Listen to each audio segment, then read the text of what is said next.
Hello and welcome to Kingdom in Context. I'm Sean. Thanks for joining us here today. I'm joined by my lovely wife, Lindsey. Hey guys. Thanks for joining me, sweetie. Today we wanted to talk marriage talk, something we did a little bit a few months back, and we just kind of wanted to revive it a little bit for all of those in the live chat that do appreciate these type of streams, talking about real world issues.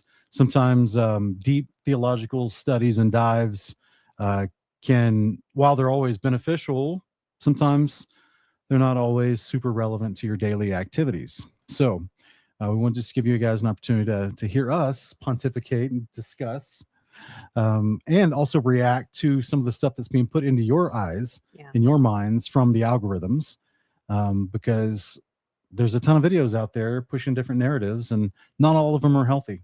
Yeah, there's some really wicked agendas out there. I'll just say it outright. Sean and I have actually been asked for years to do marriage content and talk about marriage. And for years, we've said, we're not qualified. We don't think we're experienced enough to do that. And as we're getting closer now to a decade of marriage than we are to 5 years of marriage, we're starting to feel like, okay, we might have a tiny little bit of wisdom to offer. Nothing compared to couples that have been successfully married for many more decades, but people ask. So we figured that doing it this way, with just going ahead and watching different reels about marriage and reacting to the topics that they bring up, is probably the safest way for us to talk about marriage without putting ourselves into any kind of position of any kind of experts or counselors or anything like that. So we're just gonna watch stuff, read some comments. We also think that it's important for people to be aware of what is lurking out in the feeds, because this stuff can really influence you, especially us women. And I know some women might be offended by me saying that, but it's actually proven that we are the more agreeable gender, and that's good in certain ways, but we can be persuaded, into not necessarily doing actual things, but like our thought processes and the narrative that goes on in our head. We can really be persuaded to have some real, unrealistic stuff going on up there. So those are kind of some of the other things we wanted to look at with this series of videos. Tell us how you're doing in the live chat today, everyone. May God bless you today, and hopefully these things that we react to today will bless you. Now, some of these people are secular non-believers. We're not just watching Christian content or Christian marriage content. And I just save things as they come into my feed, and I think, oh, that would make an interesting discussion. Oh gosh, look at the comments on this one. So occasionally there may be a curse word in here somewhere. Just disclaimer for everybody. This isn't a Bible study.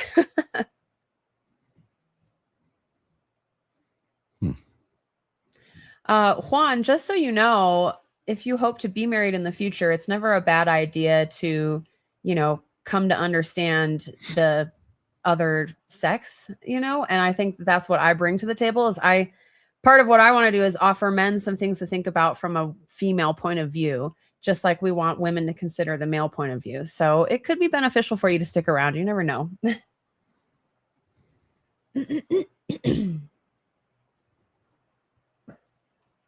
Okay. So let's see if we can listen to this one real quick. Put a one in the chat. The sound is good for you. It's turned on our end. We're going to start out with a rough one. Okay. All right. Which I can't hear it. So 1 second. If we absolutely have to download it, we can always just hop over to share screen and look at the comments afterwards if you prefer, if that's easier.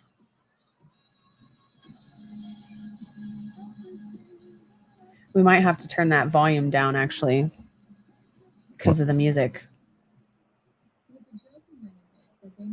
It's harder, but I'm a man who...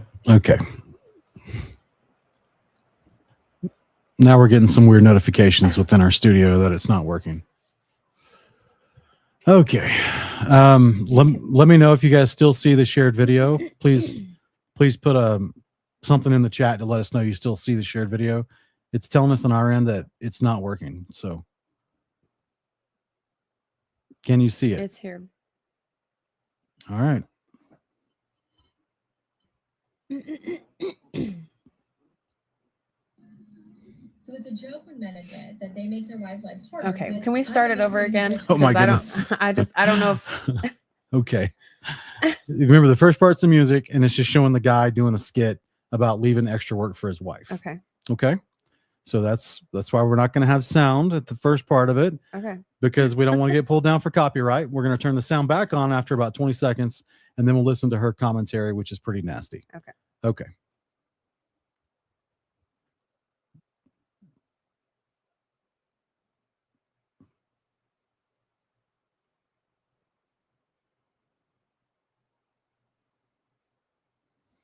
Okay. joke when men admit that they make their wives' lives harder, but I'm a man hating bitch when I call it out. You want to know what really chaps my ass? Is when men can joke about being incompetent husbands, they can joke about leaving messes, they can joke about their wives cleaning up after them, but when women say, hey, exhausting, we're accused of hating men, of having these impossible standards they can't live up to, of not being able to take a joke. And what's really interesting is the same men who behave like this are the same ones who love to tell their wives, relax, babe, it's not a big deal. Why are you always so stressed? Man, you really used to be more fun. Just go with the flow. Go with the flow of what, Jonah? Of cleaning up after you? Of anticipating what you won't? Of carrying the mental checklist so you don't have to? You cannot create chaos and then criticize someone for not being calm inside of it. You cannot opt out of responsibility and then be surprised when your wife stops being playful. And you definitely can't position yourself as another dependent in the house and then wonder why her desire disappears. Because unlike men, women do not desire underage boys whom we have to parent. So no, women are not too sensitive. We're tired of being told to relax about the very thing that we're left to manage. You don't get to create the mess and then critique her mood in response to the mess. Okay. All right. I'll let you go first, sweetie. Well, you might not like my thoughts. I don't think her response is completely horrific or hard to understand. I think, yes, well, on one level, it's like, okay, it's a funny video. I laughed when I first watched this video and I saw him doing the skit. I laughed at the skit. Okay. It was obviously hyperbolic. Yes. Right. I laughed. I did think it was funny. Yeah. Part of the reason I want to show you guys this lady's videos is because I do want men to understand how women think, because even though she's extreme, this lady really, she is a man hater. She doesn't ever have anything nice to say about men. So her aside, us wives, there is a part of us that takes certain things personally, especially if we've asked our husbands to, hey, can you wipe this off when you're done with it? Can you, take that trash out when it's ready to go out? There are certain, can you pick up your laundry off the floor instead of leaving it right next to the hamper? Now, I'm not saying these are examples of things I've asked Sean to do that he just doesn't do. I am trying to bring some awareness to the men out there that you guys acknowledge that we're more emotional, we're more neurotic, but then you forget that when it comes to some of these things around the house that maybe your wife has asked you, could you help with this? Could you do this more often? Could you not leave that right there in the way of all these other things? And you continue to ignore that request of hers. Us women, we really struggle not to take that personally and feel like you just don't hear us. You're just not listening to us. So while she's extreme, I think there's some truth in the middle here where I can see there are some women out there. There are some men out there, babe, believe it or not, who are grown man children who were never taught to clean up after themselves. And they do just leave a trail of mess behind everywhere they go. And that can become frustrating for a wife to deal with. I agree. I can personally see where her response has come from in a bigger picture of things. It's a thought that's run through my mind often throughout the years, which is I feel like women were made for the modern world, for a first world nation, and men were made for, we live in a tent, and I have like 2 pair of clothes, and I go hunt and I come back and we're good. You know what I mean? Yeah. It's like that's like baseline for a lot of men, right? That's why whenever in ancient times when you saw a man elevate in power, he elevated in assistance. Yeah. Helpers. Yes. All around him. That's true. In every facet of his kingdom. helpers in all things. Yeah. Every room, every part of the palace, the grounds work, his mind is going towards, the power structure of making decisions and protecting the people and whatnot. So, but yet 21st century, we've got like how many extra things around the house that require the constant daily attention. You know what I'm saying? And so I think not for all men, but I think for some men, this is definitely a new habit they've got to learn and practice.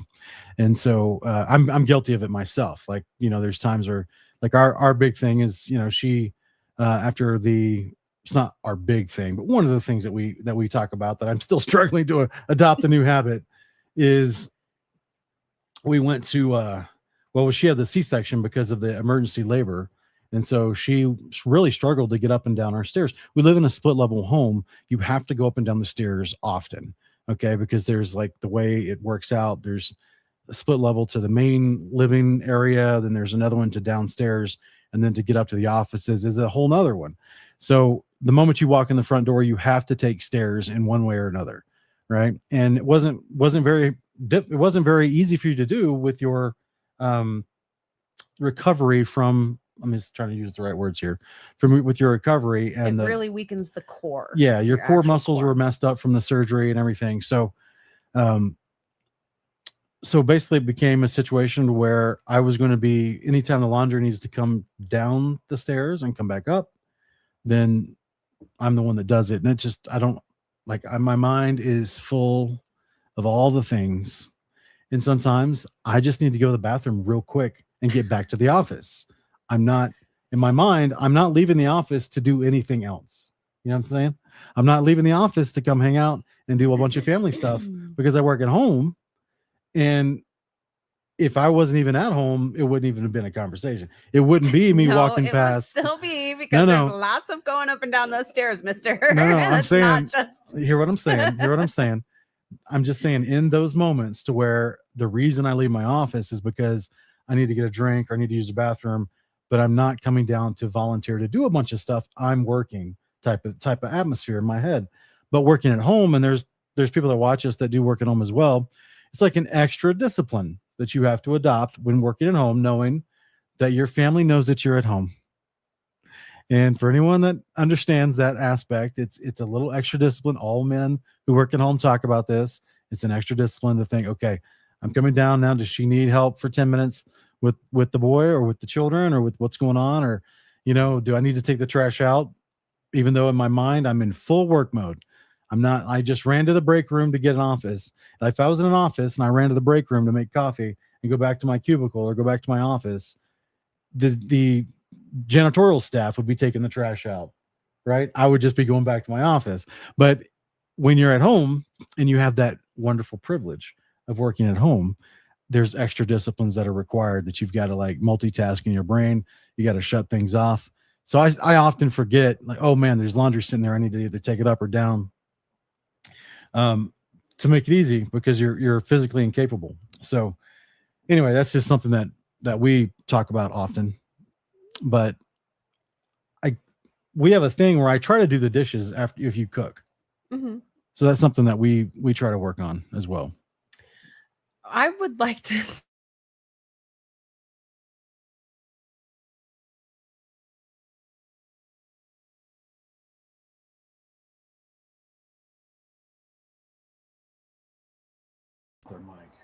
Okay, it looks like we're back.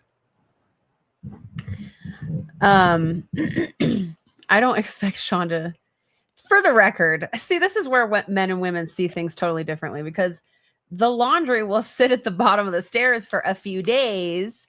And it's not that I ask him to come down randomly, bring it up. I set it down there when it's done. And I just, next time he's coming up that way, could you bring him up? And that's how I think of it. We just heard how his brain thinks of it. But that's why women struggle, because that's not how it is. It's not that I set it down and I ask him to stop working to come do it. It's that I set it down there and he walks up and down those stairs a bunch of different times a day outside of working hours. And he walks right by it. So no, I'm not saying this to denigrate my husband. I'm saying this to encourage husbands to, hey, pick up the laundry right when you see it, instead of walking right by it a million times, pick it up. And also encourage the wives, if your husband is walking right by the laundry constantly and it's starting to bother you, don't wait until you're so upset about it you say something passive aggressive, or you sit down. Like I just did the other day. I sat down, I said, hey, let's regroup. Because we made the agreement verbally. Like I didn't just expect him to do it without asking. I said to him, I am struggling to bring it's specifically carrying things up the stairs. I get super winded and out of breath. I can walk my own body up the stairs just fine. But there's something about carrying a heavy basket up the stairs and he wants to lighten that load for me. So I took him up on the offer. He offered to carry the stuff up. And then over time, he gets out of the habit. And so I'm trying to remember, instead of doing what this woman does and reading in all these wicked motives of my husband, that he doesn't hear me, he doesn't care, he's lazy, all those things that start to go off in my head, I shut those thoughts off and I just have a talk with my husband and say, hey, do you remember when you offered to carry the baskets up for me? You're still cool with doing that? Cool. Okay. So if a basket's at the bottom of the stairs, if you're coming up that way, which you do come up that way plenty, could you just bring it up for me? And you don't even have to take it to the bedroom. Just at the top of the stairs is all I need. And so I want to encourage both sides of this to do better. So it's not just this woman's channel is all men. Men are the worst and they have to do better. I think both sexes could be doing better. I think both husbands and wives can be doing better. So, yeah. But I want men to understand that women really struggle with not taking this stuff personally and feeling like you see it and you see the mess and you just don't care. The toothbrush on the mirror stuff. I don't notice it until it's to the point where, okay, I need to wipe this off. It's my once a week cleaning of the bathroom. Then I notice that there's stuff on the mirror. But that's also because I'm not choosing to look for things to be annoyed with my husband about. And I think that there's a lot of content out there that can encourage women to do that, to choose to look for things to be annoyed with. All right, let's look at another one real quick, okay? You good to move on? Yeah. All right, here's another one. Men don't just leave for a younger woman. They leave for a softer one with softer feminine energy. A man can watch you age in his arms and still want you like day one, unless you kill that vibe. Brutal truth is that desire does not die from a little bit of stretch marks or gray hair. It dies from the eye rolls. It dies when every sentence starts with a correction, or when you talk to him like he is incompetent. Also, when you compete with him instead of receive. Nothing turns a man off faster than constant criticism that you call advice, mothering him. Wow, that is powerful. Any man that watches will tell you that's fact. That's 100% true. That women learning to be soft with your man, like you were oftentimes, most of the time in the dating years, that your response was soft. When you asked him to do something, he was soft.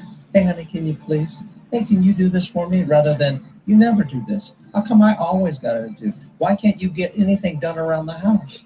And you'll find that a softer response to your husband, a softer question, the way that you ask him, hey, handsome, can you take out that trash for me when you get some time? That's way better than, how come you never do anything to help me out around here? And you find that over time, when he's demeaned, when he's talked to like he's a child, right, you'll find that he begins to distance himself from the relationship. But when you're soft and loving with him, you'll find that it draws him closer to you. Even in your old age, you'll all be growing together. Okay, so the comments are definitely what I saved this one for.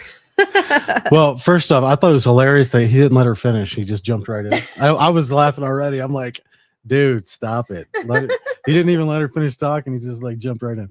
All right, so what do you think? I'll let you go first on these, okay?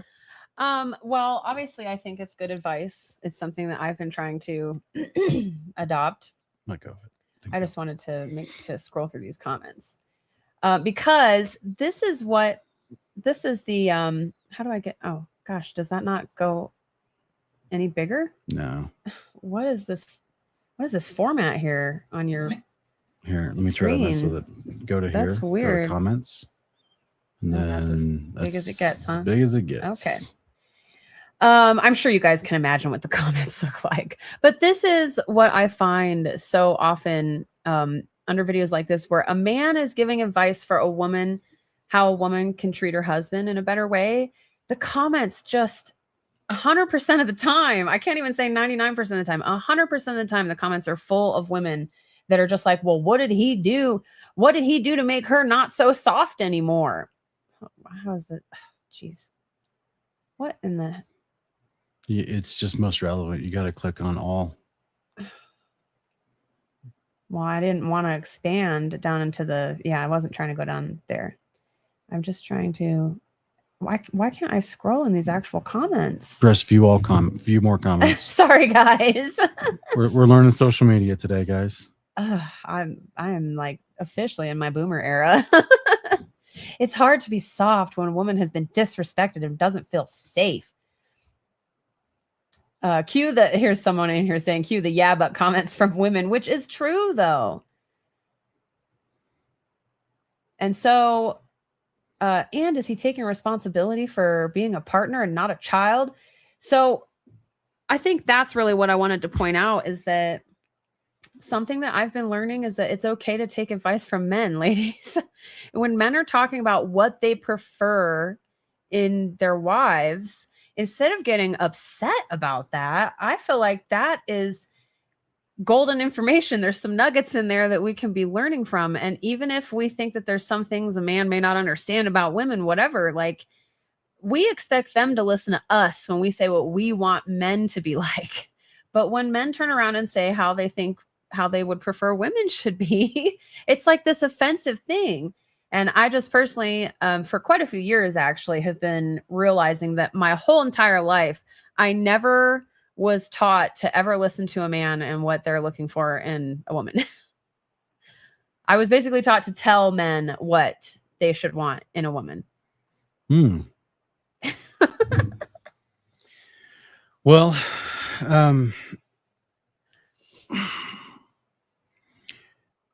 softness is good. Yeah. I mean, obviously the woman is addressing something that is a longer conversation than just the simple idea of that as you get older, don't become a nag and a hag, but stay soft as you were when you were first dating. Because there's a lot of resentments and bitterness that are building into that relationship to cause either one of them to lose their softness with each other. Yeah. So just throwing that out there, we understand there's a lot more context to some of this stuff. What's going on, baby? Nothing. I was about to mute someone, but he's already muted. Okay. So here, hang on. We can go to Kick real quick and make. Hello, welcome to Kingdom of Contact. We can make the AI mod did it. Oh, nice. Here. See, it doesn't allow me to make. Oops, I'm trying to make you a mod in Kick, but it won't let me. So I got to figure out how to do that. So we can see his comments on StreamYard, but not on YouTube. Yeah, it's all good. We'll just get him out of there. All right. So, yeah, there's yes for men in general. Yes, we don't care about you aging. We care about the cumulative, and this applies for men too, right? But a man, yes, would care that if his wife, love of his life, begins speaking to him with constant critique, constant criticism, constant losing all form of softness, then it's like, what are you doing? Like, we're not dating each other. We have this statement that we want to date each other, right, for life. And so if you're not trying to be sweet to them and you're always just being critiqueful of them, nobody in any situation wants to stay in a relationship like that, no matter if it's friendship or a family or a wife or a husband. So that's something that definitely is an issue for sure, because I think people lose perspective over time. They get a little too comfortable in their life, thinking, so also the idea of, she mentioned the always and the never. I've heard that a long time ago, that when you're dealing with your spouse and you're disagreeing or trying to work out conflict or whatever, that you are supposed to avoid the words always and never, right? You always do this, you never do this. Mm-hmm. The only times you're supposed to use the words always and never in a marriage relationship is when you're telling your husband or your wife, I will always love you and I will never leave you.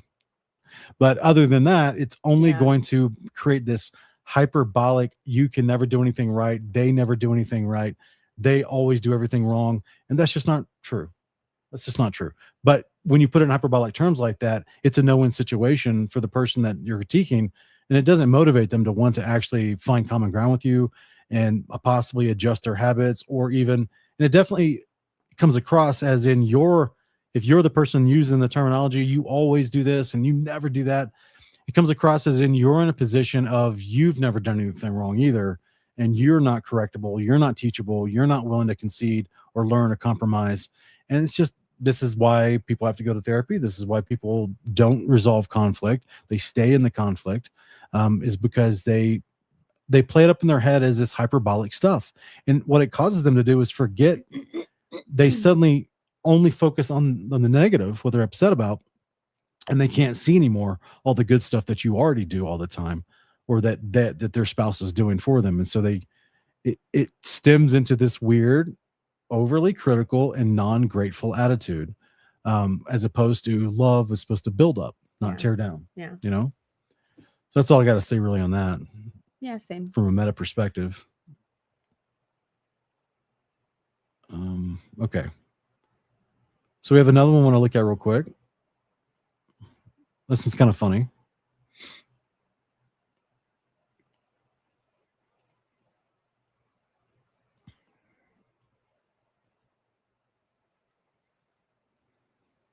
Oh, sorry. I believe in marriage. I don't believe you have to sleep in the same bed, especially the older you get. I was cool up until young 40s. Now, okay, because she wakes me up every other night, once a week. I get woken up dead sleep. Get up. What? You're going for a sleep apnea test.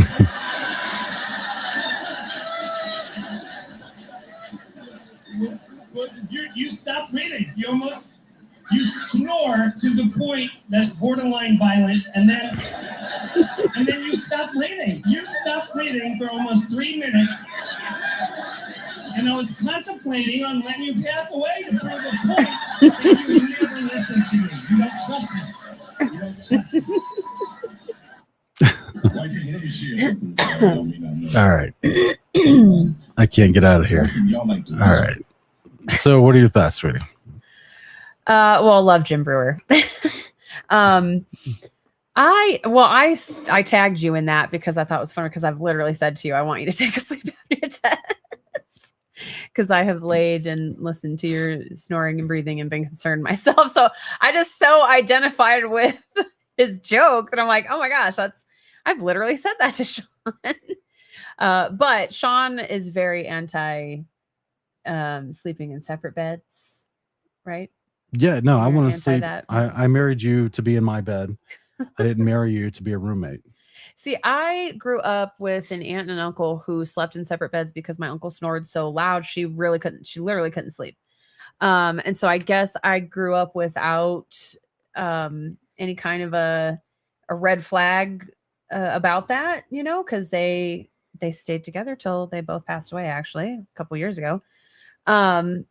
So I guess when you and I got together and you've talked about this before, that, sleeping in different beds is just like such a horrible, terrible, big red flag, and all that kind of stuff. And I had kind of never seen it that way, because I saw, I don't know if I'd say it is a good marriage in terms of they loved each other and they stayed together till death did they part, but they weren't necessarily healthy people. And my aunt was very brainwashed feminism.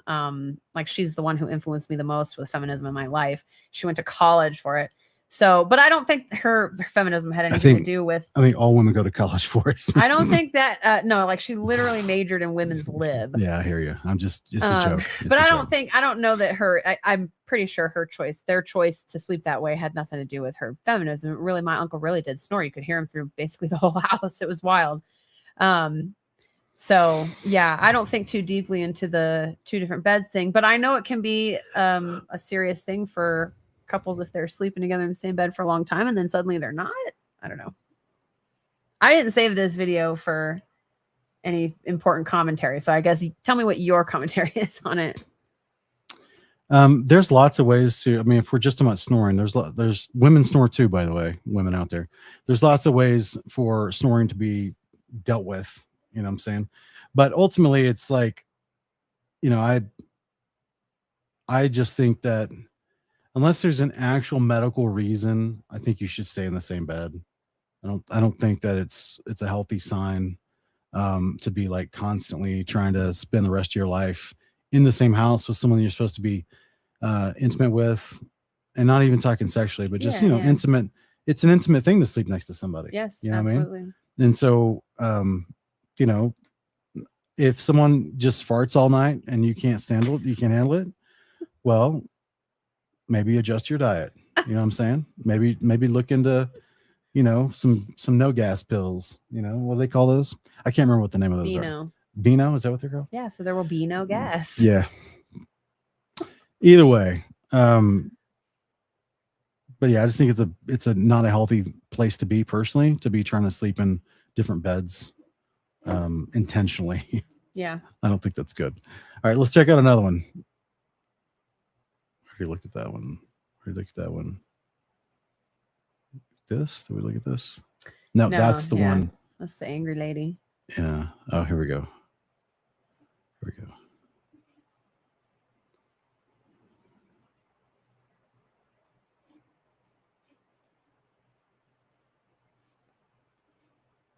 Everyone else than you are to your wife. You're treating people at work, your friends, even strangers better. How do you expect your wife to ever want to meet your needs?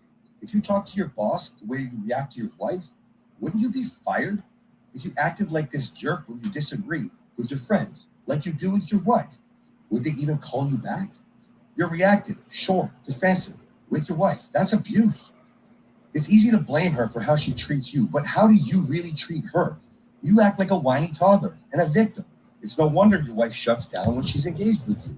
She disengages and coasts because of who you are and how you treat her. You think about it. You walk into your work when you're all professional, you're respectful, you're thoughtful, you listen, you communicate clearly. You don't snap. You don't get defensive. You don't throw things in people's faces. But you come home and you're a completely different man. Angry, short, dismissive, reactive.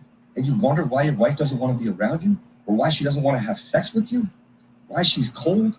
She's distant? You treat your wife worse than you treat strangers in your life. And she knows it. She feels it every single day. So here's what you do. Treat your wife with respect again, with patience, with kindness. You know, be a professional like you would to anyone else. You listen to her without getting defensive. You communicate clearly without snapping, even when you disagree. You show your wife that she matters more than anyone else in their life.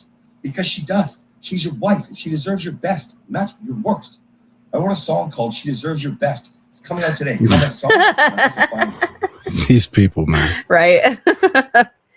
These kind of guys do really well on the socials. Not that he's wrong, of course, but yeah, his page was titled Morrow Marriage. His last name's Morrow. It's like clearly he's making a lot of videos on marriage.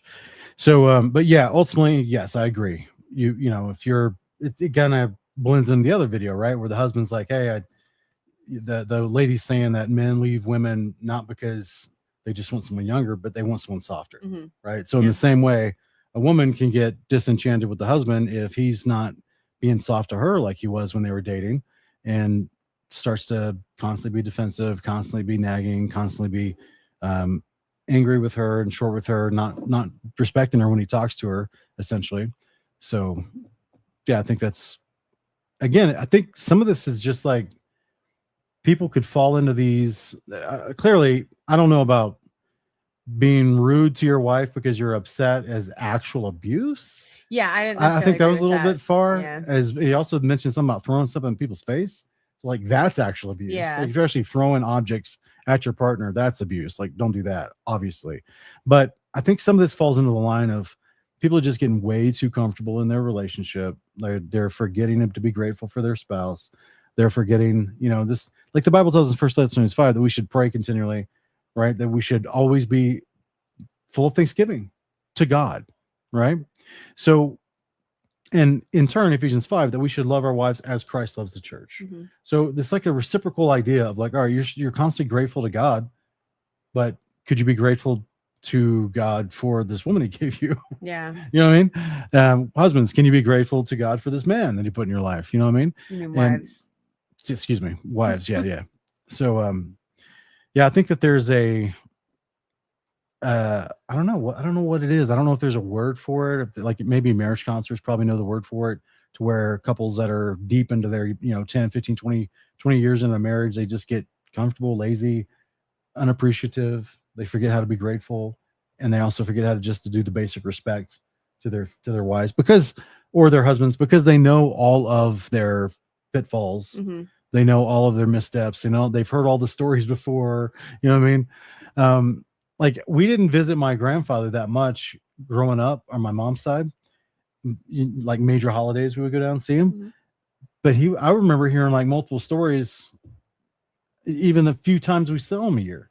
So I can only imagine how many times my grandmother heard that story. You know what I mean? Every time he meets somebody new or they go to church and talking, like and I could understand how, unless you're just constantly seeking to build that person up and love that person, that you can be fooled by allowing your observance of their failures and of their missteps or of their lack of character in one place or another to compound into, oh, this person is not the image of the perfect man I thought I was marrying. Mm-hmm. You know what I mean? Yeah. So it could have a situation where people go into a marriage with really, really shallow expectations and not understanding life. I think that's a big problem these days. And then allow all these imperfections to build on top of that to where they just lose respect for their spouse. But what are your thoughts, sweetie? I think that this is part of the human condition, it seems. And I would say that Jesus actually addressed Jesus actually addressed this failing within the human heart when he talked about a prophet does not have he has respect everywhere except in his hometown with the people who know him. And that's exactly the reason why, is because when you live in close quarters with people, because I think that it's great advice for husbands, but I think it's great advice for wives, fathers, mothers, sons, daughters, sisters, brothers, because this is what can happen to a whole family where all of us most of us know how to go out and put that professional face on. Not even professional, not even necessarily going to a job. We know how to be polite when we go deal with strangers at the store. We know how to be polite with the people we fellowship with at church. We have a certain face that we will put on for the outside world. And when we come home, now we should be able to come home and, not necessarily have to be acting like the people in our home are strangers or anything like that. But we should be able to come home and not take that politeness off. Like there's the work mask you got to put on. Like you really, there's so many jobs I worked that were like, you just put the mask on, you go to work, you're polite to your customers, and then you come home and you're like, you hate the job, but you put the mask on for the job. That's the mask you can take off when you come home. But we shouldn't take off the part of us that drives us to be polite to people, even if they're not perfect in front of us, even if they could be the worst person, and you just will never know that because they're a total stranger, but you're polite to them regardless because you don't know if they're a bad person or not.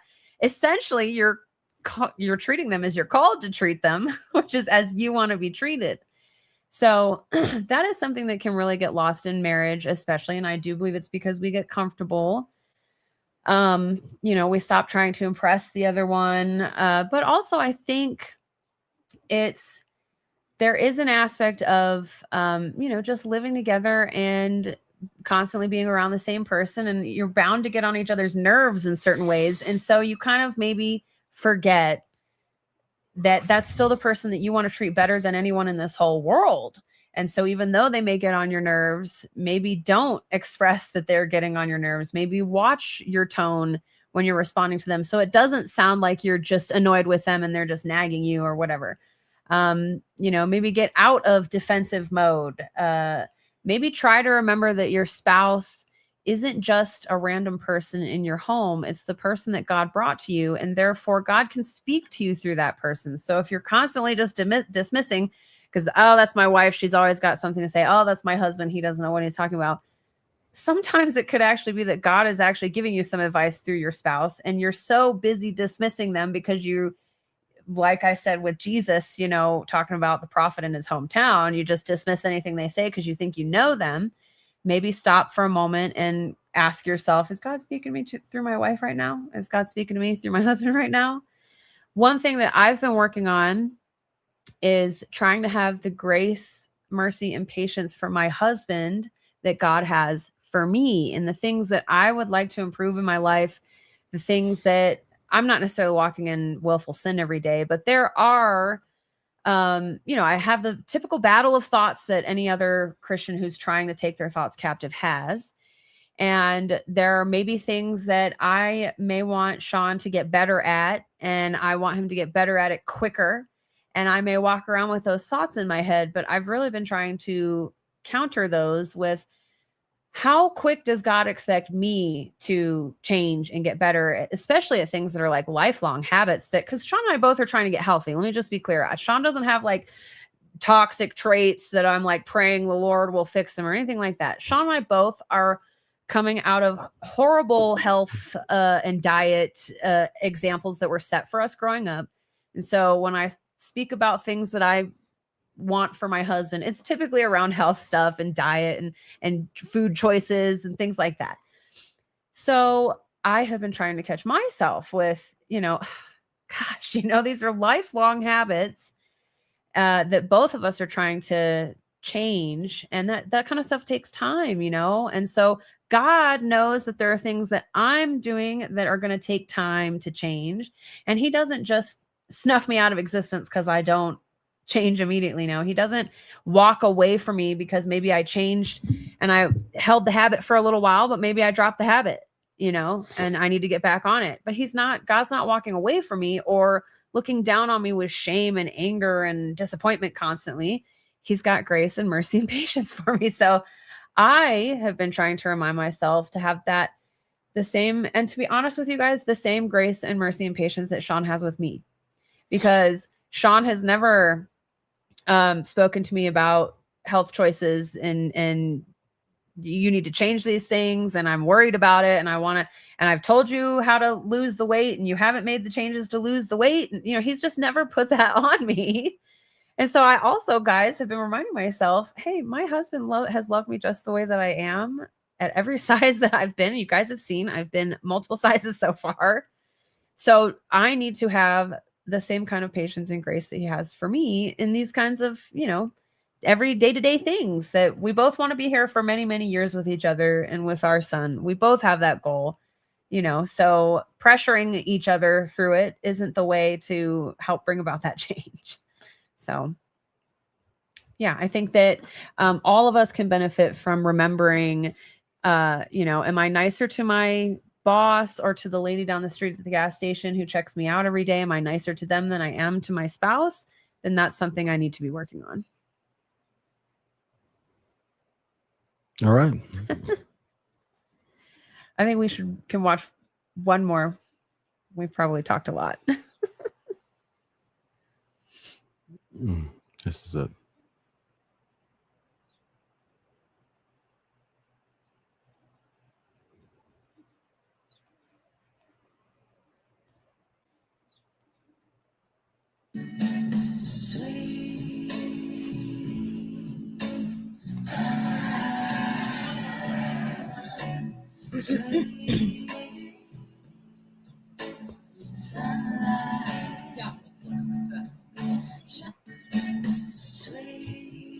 Okay. Did you get it?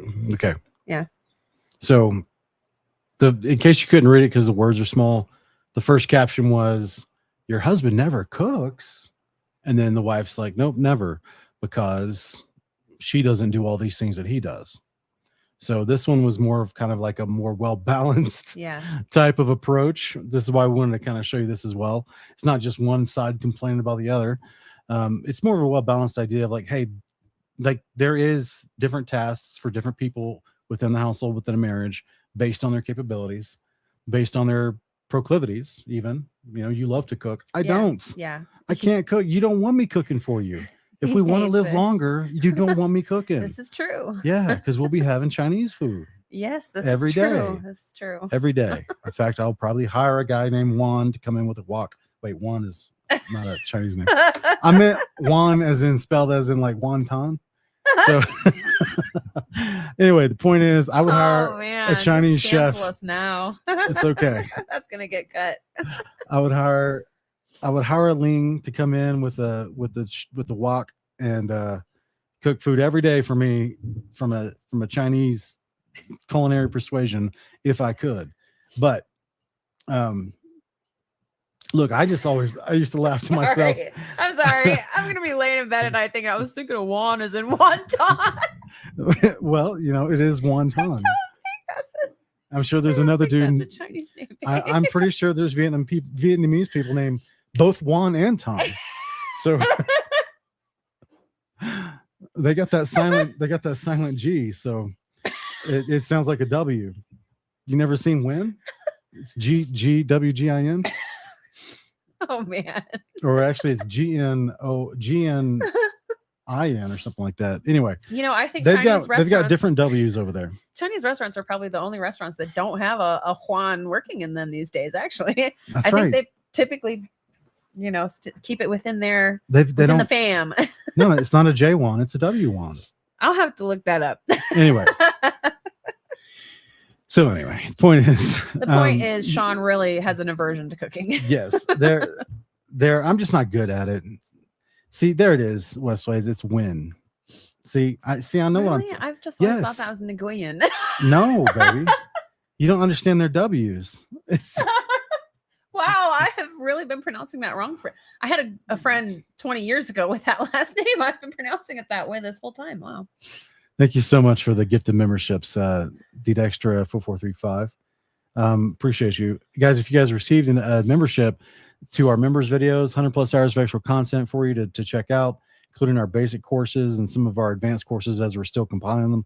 So hopefully you enjoy those. Thank you so much. We don't have any control over who gets a membership. You just get one. So YouTube just divvies them out like throwing up a Yahtzee.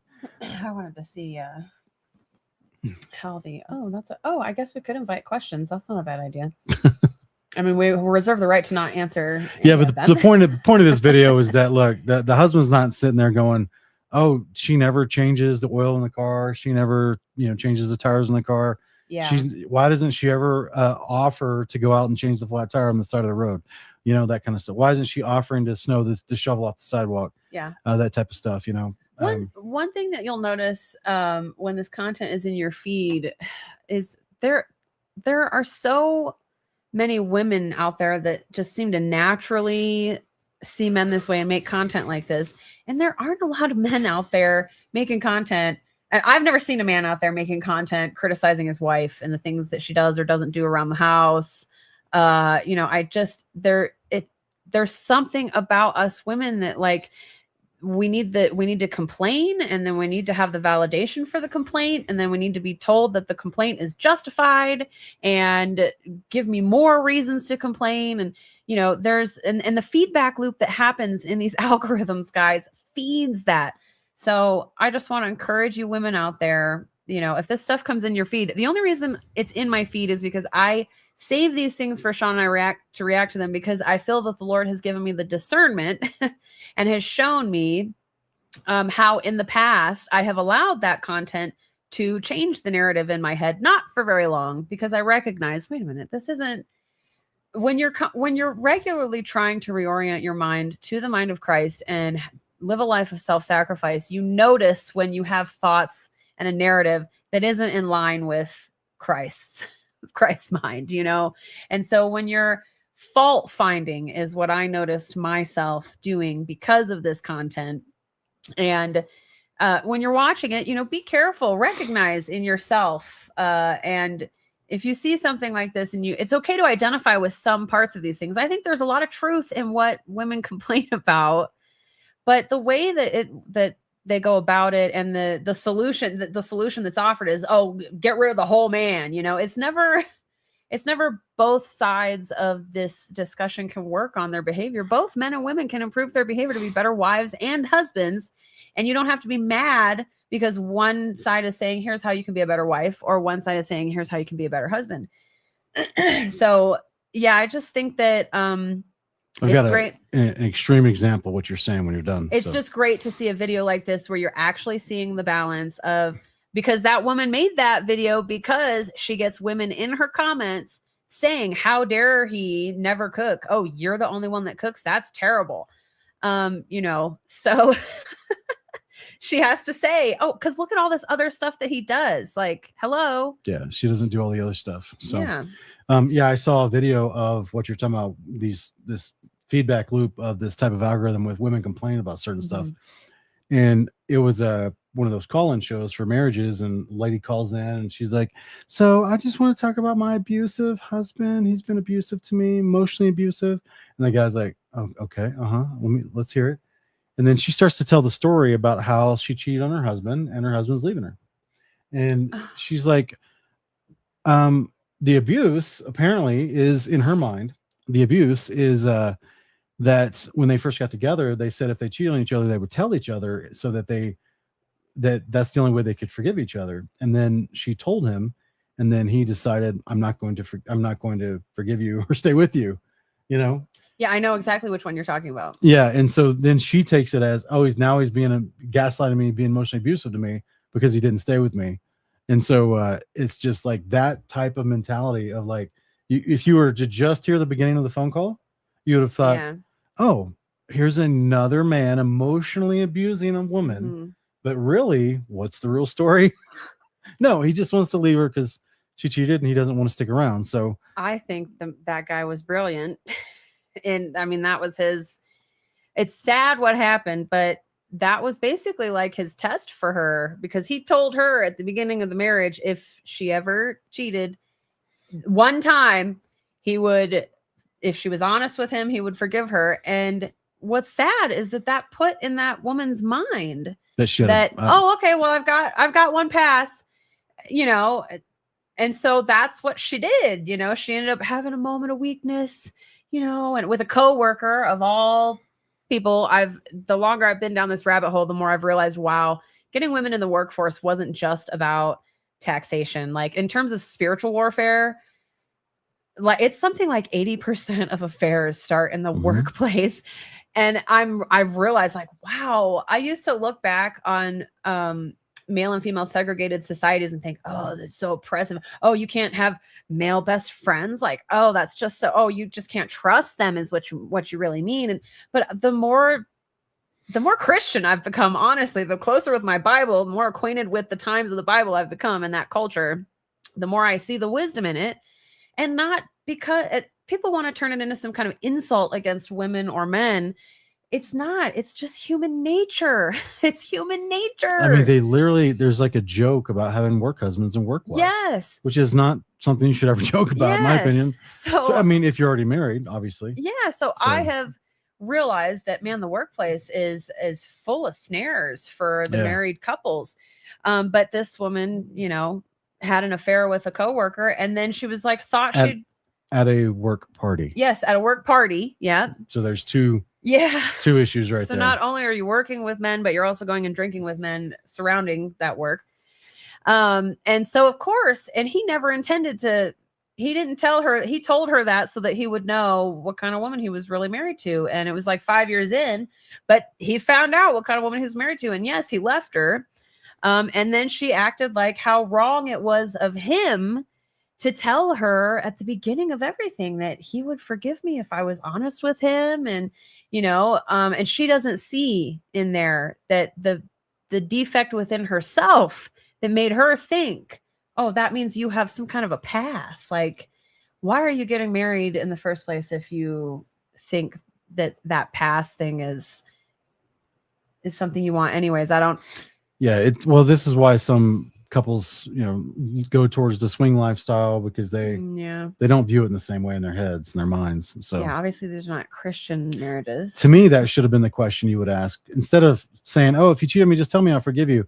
Instead of doing that route, just say in the beginning, before you get married to the person, instead of building a life with them to then know that you're just going to leave them anyway. Just say in the beginning, hey, are you interested in swinging? And if they say yes, then okay, cool. Well, I'll never see you again. Bye. You know what I mean? Like that's the easier way. Because at that point, if you're already, if you're like thinking about proposing to the girl and getting engaged, and then you find out that, oh, you've already been with her and she's willing to say yes to, or shows interest in that question, well, then to me, that's a huge indicator that she's already willing to do that, So I don't know.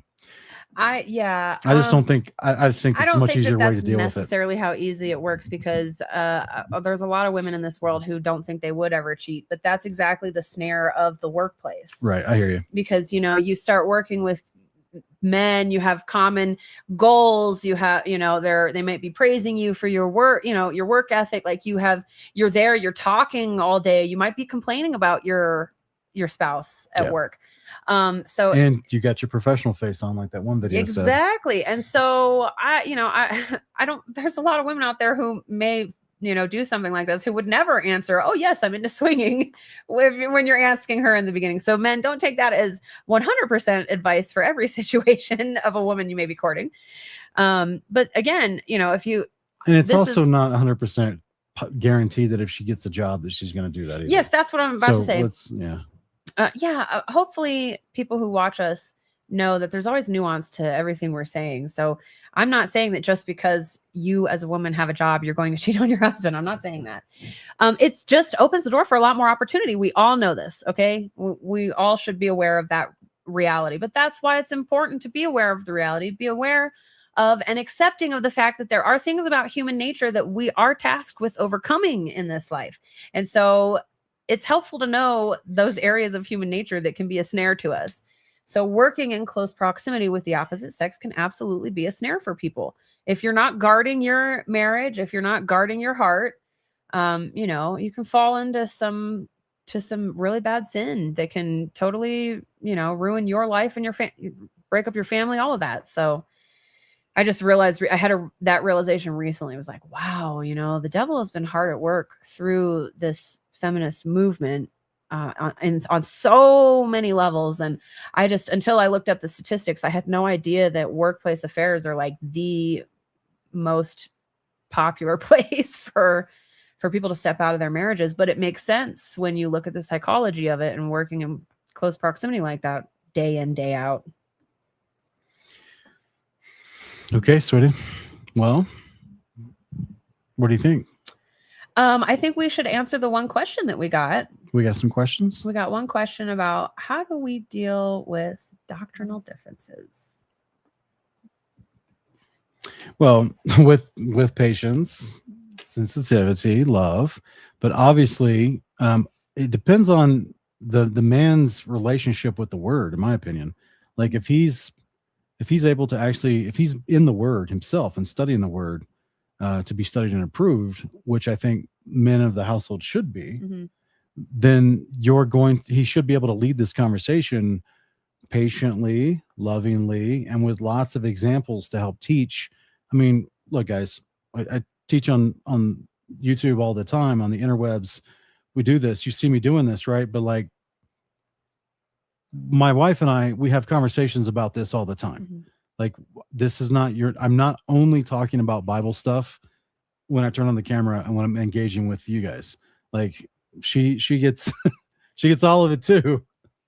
So, this is that your household should be your first level of teaching people, right? And you should, as a man, you should be studying and proof. Now, if you're in a situation, now this is where it can get dicey.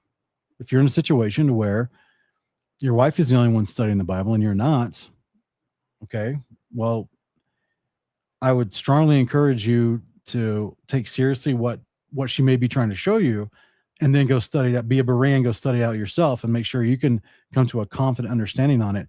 But I wouldn't say, like, unless she's trying to get you to worship another God or abandon faith in your God, I would say don't make it a point of contention and strife, because then you're just ignoring the concept of learning the word together anyway, right? If it's not something that you can learn together, even if you're behind on the learning curve as a man, which I say you should not be, but if you are, then don't let it become a point of contention. Just treat it like, oh, we're having Bible study, and some people have studied this topic more than others. So then keep studying your Bible, be patient and loving.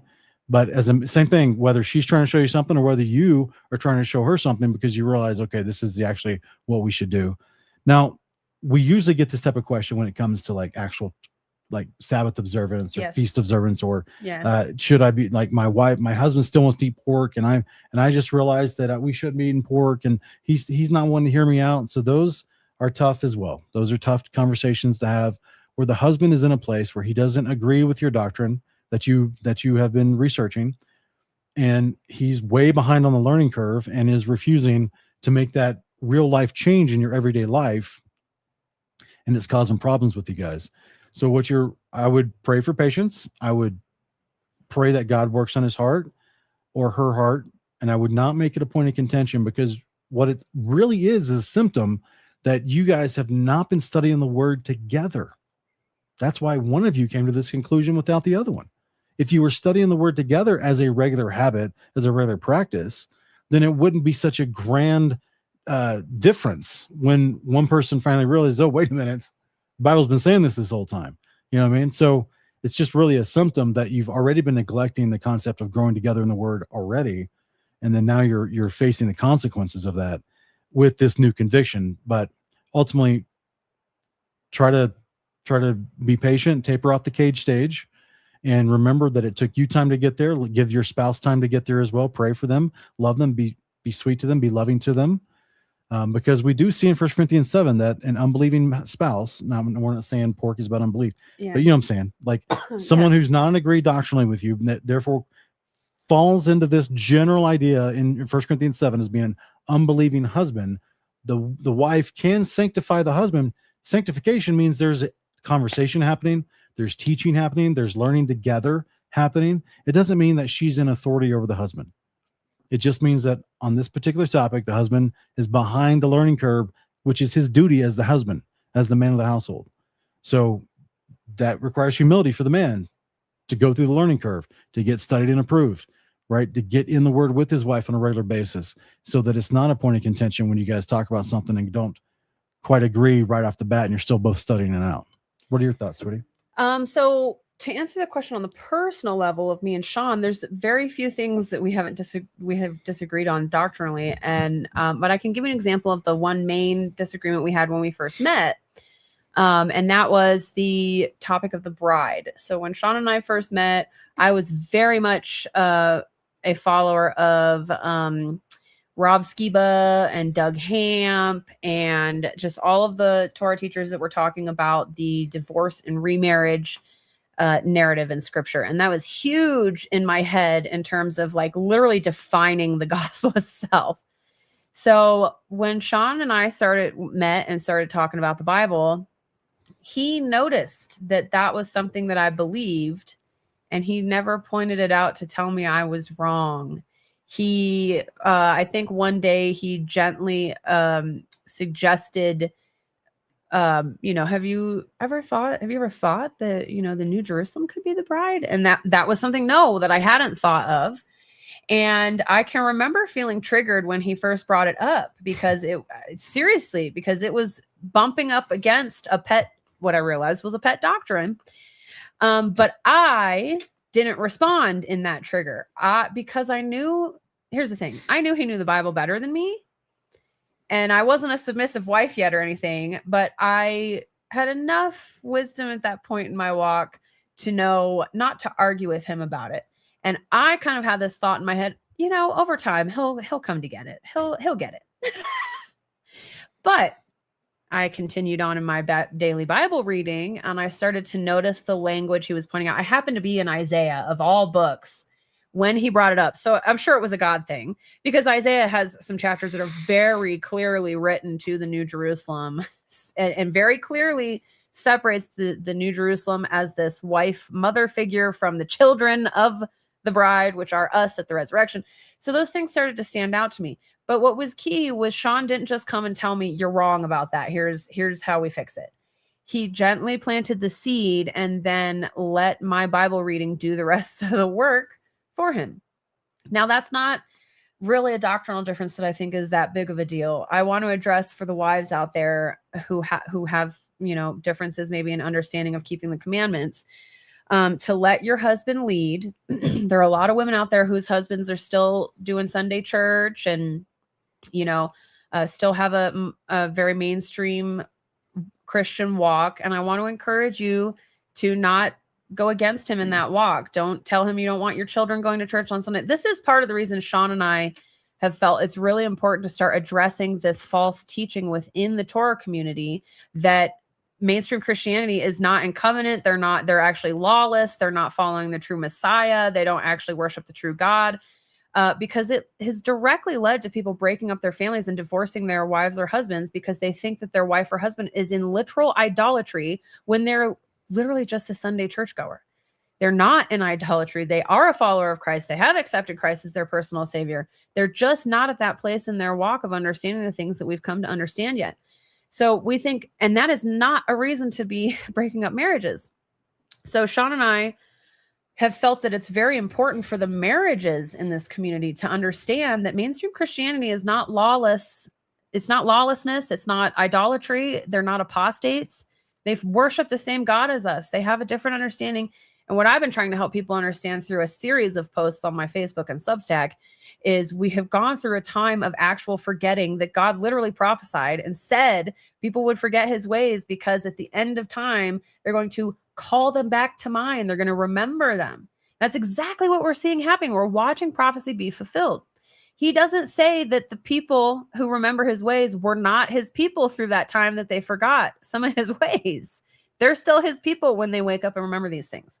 Mm-hmm. So I think all of us can identify with that experience where we sat in church for however many years thinking certain things were done away with and still having a true, genuine deposit of the Spirit and belief in God and his Son and his saving work on the cross and all that kind of stuff.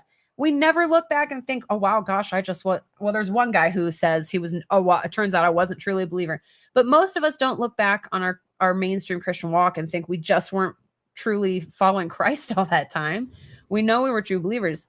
So it's important to understand, wife, husband, if you're on this Torah walk understanding and your spouse is not yet, but they're still the everyday Christian believer, don't let that become a source of contention and division between you. Keep it focused on, this is my personal conviction. That's what Sean and I do when we go to our Sunday church and people ask us about our Torah keeping. We are very clear. This is how, I can't personally read the text any differently. For me, this is how it reads. And I got to go with that conviction. But hey, I get that not everybody sees it that way. And you don't make it into a doctrinal discussion. So I have a lot of women come in my inbox and ask advice on, my husband thinks this is okay to do on Shabbat. I don't. What do I do? And I say, you submit to your husband. You submit to him on that. If there's differences between you and your husband and it's going to affect how you're teaching your children, maybe consider talking to your children about the fact that mommy and daddy don't quite see eye to eye on this, but we're going to submit to what daddy says on it, to be that example. So your husband is not going to go to the second death because he goes to church on Sunday and still eats bacon. Okay. Like your wife is not going to the second death because she still puts up the Christmas tree every year. Like, it's important to understand these things. Sean and I have gotten so much hate, especially about Christmas. Sean and I have gotten so much hate because people think we want to justify some kind of sin we want to commit. No, we're tired of watching families be completely blown up for absolutely no scriptural reason. None whatsoever. People who think their spouse is in sin when they're not. That's important for people to understand. So a lot of you guys might think, oh, why do you harp on this stuff in the Torah crowd? You're so mean to the Torah people. And, you're always talking about our hearts and you're always trying to, make us love those people in the churches and stop calling them lawless. Well, it's because we're watching it affect actual Torah people. We're watching your guys' marriages and relationships and families be affected negatively by these things when they don't have to be. When we're called to have a better heart posture, when we're called to call out our heart issues within our community, these are circumcising the heart means the weightier matters. Yeah. To whom much is given, much is expected. And if you think that you have better knowledge, then you are expected to act with better wisdom and better love, not to isolate yourself, not to become a cult or a convent, not to develop a hippie community out in the woods. No, where's the people around you that you're going to go fulfill the Great Commission? This is what you're called to do by Christ, not me, by Christ. How are you going to do that if you stop talking to people because they don't share your Sabbath observance? So this is, again, if you think you have a better understanding of the commandments and you're doing more than the average person, okay, well then your love and your wisdom of the application to fulfill God's commandment through Christ to go out and reach the nations, you have a greater expectation to fulfill that. We're all under, as ambassadors of Christ, we're all under the Great Commission. So we're not just trying to pick on a certain amount of people. We are identified with and identify as Torah crowd, right? Yeah. We understand. Like, we get it. You see me do the debates. It's the flock we're called to feed. And you guys should want teachers that are calling out sin in the body. You say you want that from the mainstream churches, but what you're talking about is, I want them to call out that people aren't keeping the Sabbath or that they're eating pork. Okay, in this community, everybody knows to keep the Sabbath and not to eat pork. So what's the sin in our community that we need to be working on as a body? What does this flock need to be fed, so that they stay spiritually healthy? And people don't want to hear you talk about their sin. Of course, people are going to get mad and leave angry comments, but that's exactly what you guys are calling for. You want teachers that are going to very matter of fact call out sin in the body and encourage people to repent. And this is what we're doing. So, and here's a prime example. Okay. Walking, talking Torah. Yes, we do know that because the Bible defines idolatry and sins worthy unto death, and observing a celebration to Christ's birth and his first advent is not sin.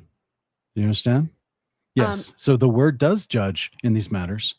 And I'm just repeating what the word says. I'm not inventing, one second. I'm not inventing new definitions of idolatry to falsely accuse others of sin unto death. That would be not Torah. You're not talking Torah in that moment. You're making up your own rabbinic oral Torah and putting a stumbling block in front of people. So we reject that. Yeah, just very shortly. For years, I believed those memes that are shared online that Christmas is pagan, Easter is pagan, blah, blah, blah. It's actually idolatry. I went and I tested those claims. I looked for the actual historical facts of where every tradition came from. I tested all of that stuff. None of it comes from paganism. One thing comes from paganism, and that one thing the church actually rejected, which is the mistletoe. The mistletoe was known to be used by Druids in their some specific ritual they did. And the Catholic Church actually banned the use of mistletoe. So if you want to go to our Christmas playlist, we've done hours and hours and hours of teaching on this. That's why we can confidently say it's not a sin to do this holiday, just like it's not a sin to do Hanukkah. It's not a sin to do Purim. It's not a sin to do Christmas. So that is our stance on it. And we will die on this hill because it has broken up marriages, specifically the Christmas topic. You guys, that is not okay. People should not be divorcing their husband or their wife and abandoning their children. I have watched men walk away from their children because their wife didn't agree with them about Christmas. Because their wife wanted to do what? Celebrate Christ being sent to the earth? Yeah. Think about that for a minute. Think about how demonic that is. That Satan has got you so wrapped up to falsely call something idolatry, which the Bible doesn't call idolatry, in the vein of looking at God sending his son to the earth to accomplish the mission, to live, die, resurrect, become high priest or covenant for your atonement and resurrection, your Messiah. And people wanted to celebrate that event. And you think that's idolatry? You don't know Torah. You don't know what idolatry is. You've been twisted up by false teachings. And the fruit of it is the broken families, the false accusations, the slander. That's the fruit of a false teaching. Yeah. So this is where we're trying to provide active wisdom from the scriptures to correct that, because this is a problem we're seeing. We love the people that we pray for, that we speak to, that we give the teachings for, that we do the debates on behalf of. We love you guys. That's why we're doing this. But look, sometimes the person who reads the scroll in the synagogue is pushed to the edge of the cliff 10 minutes later. Yeah. You know what I mean? Sometimes the people are confused and they need better teaching. Sometimes you got to roll the scroll up and like they even tried to kill the Messiah when he's like sitting there going, oh, hey, today this has been fulfilled in your hearing. It wasn't even a statement of judgment. It wasn't Yeah. even reprimanding their sin. He's literally just saying this passage of Isaiah 60 has been fulfilled in your Yeah. hearing. Here I am. And like they got rabble. They got upset. So again, this is why we always try to do our due diligence with the videos, with the context, with ample scripture, with historical citation, so that you don't have to walk around destroying your witness and your family. Yeah. Because Yeah. you're called to not, your family is the first part of the Great Commission. Yeah. The second part is the neighbor, your people around you in your community. And thirdly, then you should go on some distant mission trip, right? If you can't even work within your family with the Great Commission, you're not ready for the next levels. Okay. So this is why we're passionate about that, because we love God and we love you. And we're tired of seeing this amazing community of people who does seem to have a desire to study the Bible. Yeah. Then ruin their witness with Mhm. all the other Christians around them because they're becoming cult-like and falsely slandering them and Yeah. And calling sharing them false information. yeah, sharing false information out of laziness and calling them pagans when they're just sitting in their Baptist pew thinking that they're loving God doing this because they don't have good knowledge. If you got the good knowledge, well, then it's your responsibility to share it with them in a way that they can receive it, to plant seeds with them, to grow. Telling them that they just deserve death and that they're rebelling against God when they're not shows that you don't know what you're talking about yet. And now you're not going to get a chance to bring that person to a better, fuller walk with Christ. So yeah, it's just, you're just making, like, the whole point of Christ being head over the church with the gift of the Spirit to give you this awakening to, oh, wait a minute, we should do the fullness of God's word. And then you squash all the opportunities to go share that with other people. You're just giving more work for Christ. Yeah. He's trying to make this easier by opening our minds so that we can go out, show the love, show the knowledge simultaneously with all the other people, so that it's not going to be overnight. Sometimes they kick and rebel. We've talked about this for years. Mhm. We get emails. We've gotten emails throughout the years telling us, look, I hated you. I thought what you were saying was false. I didn't like what you were teaching. Then it finally clicked. And then 2 years later, they're coming back apologizing. And I didn't even know they hated me. Yeah. Like, they never even said anything to me. They just decided, you know what, I'm going to write him an apology letter because I hated him in my heart for what he was saying. But then I realized he was right. And now they're blessed by the information. So that is also in our personal lives with friends and family and loved ones. It's not always an instant moment. When I woke up to the fullness of the commands, it wasn't instant. It took time. It took, probably a year or more for me to really grasp, wait a minute, and get some of that indoctrination out and start to realize, all right, there's more expected of me. And this is what I've been searching for, the fullness of discipleship, right? So be patient with the people. More is Yeah. expected of you. Yeah, when God says, be holy as I am holy, and we all like to chant that when we're talking about Sabbath and stuff, we also have to remember, what's another attribute of our Father? He's long-suffering. Mhm. What does that mean? That means he has forbearance. That means he waits for us to get it instead of walking away from us because we don't. So to quote our pastor from his sermon a couple weeks ago, he did a few messages on marriage. You can't build a healthy church without healthy marriages. And Sean and I do think that there is a lack of any kind of teaching on marriage, let alone encouragement for both sexes to be better within the Torah community as a whole. And that's not to denigrate our community. I have been praying and asking the Lord, what does this flock need to be fed? Like, what is missing in this community from the teachers, from the people who are called to feed you guys? And over, this is what I hear him tell me. And then when I ask people over and over, we're told, we'd love to hear more talk about marriage and unequal yoking and just all the kind of things that we experience in marriage within the world. And then also within this little bubble of being Torah observant. And maybe some of our spouses aren't, maybe they were, and then they went back to not, doing some of the Torah thing. There's all kinds of things that can be hurting marriages in the Torah community that no one's really felt called to address. And Sean and I felt called to go ahead and address it. And that's going to involve some real heart stuff, because this is the most refining relationship you will have other than parenthood, other than being a parent. Learning how to love your spouse in a sacrificial, Christ-like way. This is the best way to learn how to do it. I believe that's one of the main reasons God gave us marriage. It's not just to procreate, it's to sanctify us if we let it. So there's going to be a lot of talk from Sean and I about our hearts and, not getting into the realm of false accusation. And that is directly related to the conversation that goes on in the Torah community about mainstream Christianity being a bunch of lawless apostates who follow a false Messiah. People need to understand that's not true for the sake of their marriages, because we can't build a healthy Torah community without healthy marriages. So our prayer with these shows is it's not about views, it's not about popularity, it's not about doing what the algorithm likes. It's about helping hopefully plant seeds to create healthier marriages in the Torah community, because marriages in this community are suffering and they're falling apart and nobody's really talking about it. It's definitely not about views. It's definitely not. It's about the bigger issue. Yeah. And we just pray that this is something that catches on and speaks to people who need it. Yeah. That's our prayer. We want to sow the word into. Okay. Go sign up on Kick, guys. You guys know we have a Kick channel in the video description below. We're multi-streaming on Kick right now. There's people over there in the live chat, albeit a few. I'd like to see more people over there. I'd like to see you watch us on Kick and help us grow over there. It's just like YouTube, except there's no censorship. Except you actually may be notified when we go live. Yeah. What a thought. What a thought, Yeah. huh? You Except actually we may. might still be streaming over there when this stream gets shut down for whatever reason. Exactly. Yeah. That's why you should go to kick.com, KICK.com, subscribe to Kingdom of Context on Kick. And yeah, that's all I got for today. What about you?